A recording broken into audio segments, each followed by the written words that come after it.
Les chercheurs et les scientifiques se sont largement appuyés sur les fossiles et les restes humains pour nous offrir un aperçu de ce qu'était la vie sur notre planète avant que la civilisation et le monde moderne ne prennent le dessus. Mais parfois, ils découvrent plus que ce à quoi ils s'attendaient. Comme pour Ötzi, l'homme des glaces, la plus ancienne momie humaine naturelle d'Europe, qui serait liée aux morts mystérieuses et étranges de plusieurs chercheurs liés à sa découverte. Aujourd'hui, nous partons en expédition pour vous raconter l'histoire tragique d'Ötzi, l'homme des cavernes ressuscité, et tenter de percer le mystère de la malédiction de ce cadavre gelé.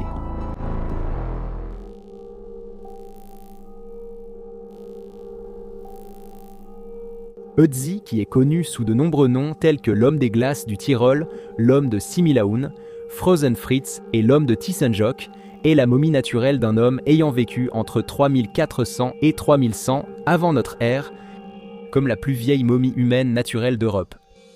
Ötzi offre une vue sans précédent sur les Européens de l'âge du cuivre.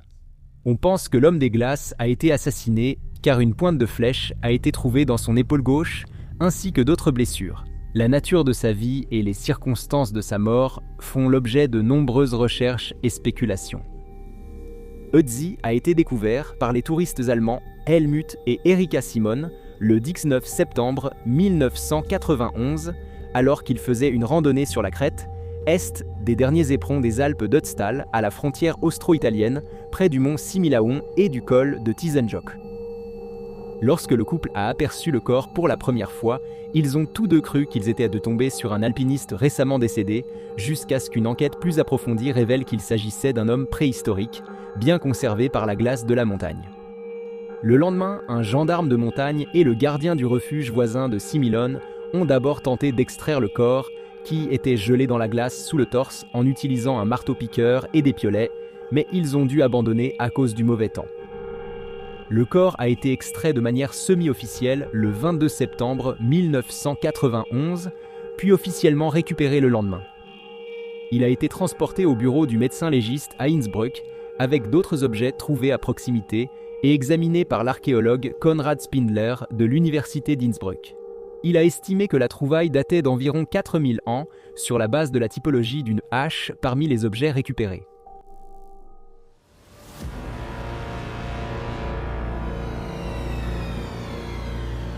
La cause du décès d'Ötzi est restée inconnue pendant près de 10 ans après la découverte de son corps. On a d'abord cru que l'homme de Similon était mort d'exposition lors d'une tempête hivernale, mais il a ensuite été supposé qu'il aurait pu être la victime d'un sacrifice rituel, peut-être parce qu'il était un chef. Cette explication s'inspirait des théories précédemment avancées pour les corps du premier millénaire, avant notre ère retrouvée dans des tourbières, comme l'homme de Toland et l'homme de Lindo.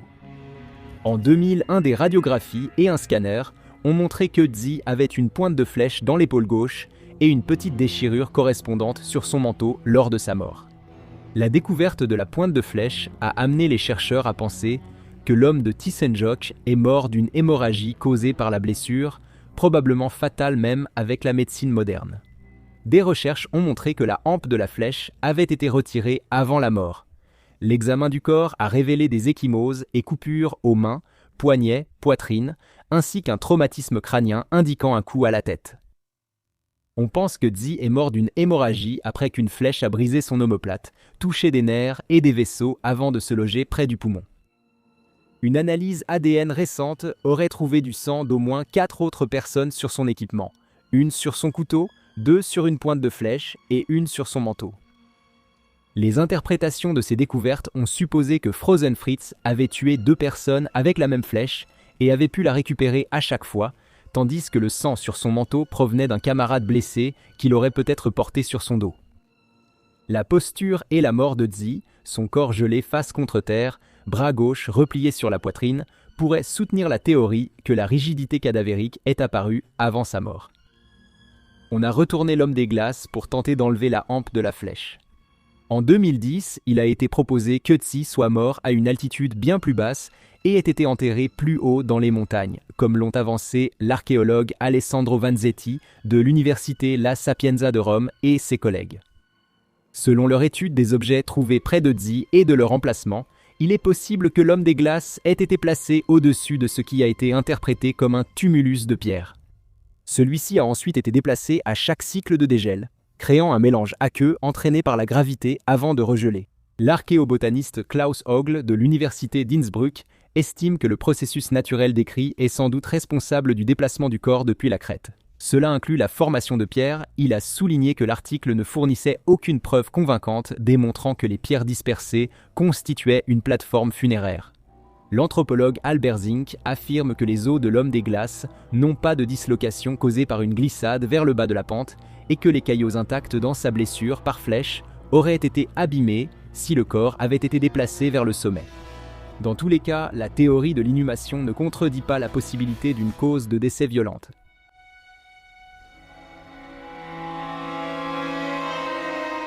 Influencé par la malédiction des pharaons, selon laquelle une malédiction peut frapper quiconque dérange la momie d'un ancien Égyptien, et par le thème médiatique des momies maudites, certains ont affirmé que Dzi serait, en réalité, maudit. L'allégation tourne autour des décès de plusieurs personnes liées à la découverte, à la récupération et à l'examen ultérieur de l'homme des glaces congelé. En 1992, Rainer Hinn, qui avait eu l'honneur de placer les restes gelés de Dzi dans un sac mortuaire, est décédé dans un tragique accident de voiture alors qu'il se rendait à un congrès où il prévoyait de parler des origines de Dzi. Un an après la découverte de l'homme des glaces, Rainer devint la première victime présumée de la malédiction de Dzi. Kurt Fritz a marqué l'histoire en guidant les chercheurs jusqu'au corps de Dzi et en organisant le transport de ses restes. Sa mort prématurée est survenue un an après celle de Rainer Hinn, lorsqu'une avalanche a tué Kurt Fritz en expédition. Bien que la mort de Fritz puisse être vue comme un accident, il est important de noter que ce guide expérimenté fut le seul du groupe à périr dans l'avalanche.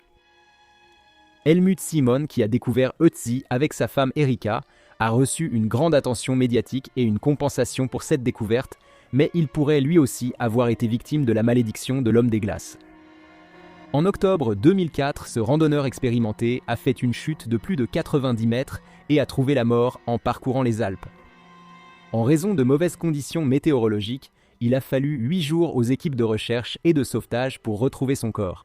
Même si Dieter Warneck ne faisait pas partie de l'équipe d'origine chargée des fouilles ou des recherches sur Ötzi, il a pris la tête de la recherche après la disparition de Helmut Simon dans les Alpes. Quelques heures après les funérailles de Simon, Warneck a succombé à une crise cardiaque. Konrad Spindler, principal expert d'Ötzi, ne croyait pas à la malédiction et a même plaisanté en interview. « Je pense que c'est n'importe quoi, c'est juste un battage médiatique. Vous allez bientôt dire que je serai le prochain. » Par coïncidence ou à cause de la sinistre malédiction, Spindler a effectivement été la prochaine personne associée à Ötzi à mourir. Il est décédé en 2005 des suites de complications liées à la sclérose en plaques.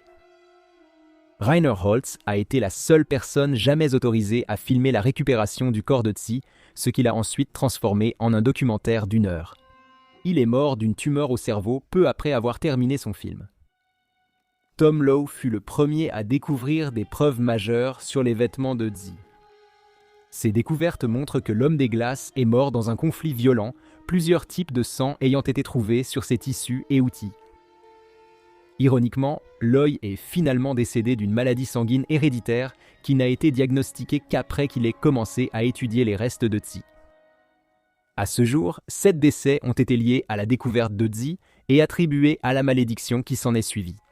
Le débat sur la malédiction de l'homme des glaces perdure aujourd'hui. D'un côté, il y a trop de circonstances étranges entourant les restes momifiés pour écarter la théorie d'une véritable malédiction. Mais d'un autre côté, chaque malheur peut être attribué à un incident isolé. En gardant à l'esprit que des centaines de personnes ont participé à la découverte et à l'étude d'Ötzi, ces tragédies ne sont très probablement rien de plus que de malheureuses coïncidences.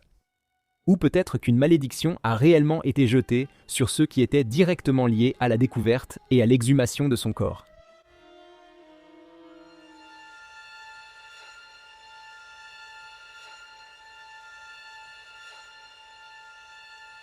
En 2017, le réalisateur allemand Felix Randau a sorti le drame d'aventure germano-italo-autrichien Der Mann aus dem Eis, ou tout simplement Iceman, qui raconte une version fictive des derniers jours d'Ötzi sur Terre, il y a plus de 5300 ans. Un scénario de vengeance pour obtenir justice contre le clan ayant attaqué sa tribu et tué sa famille.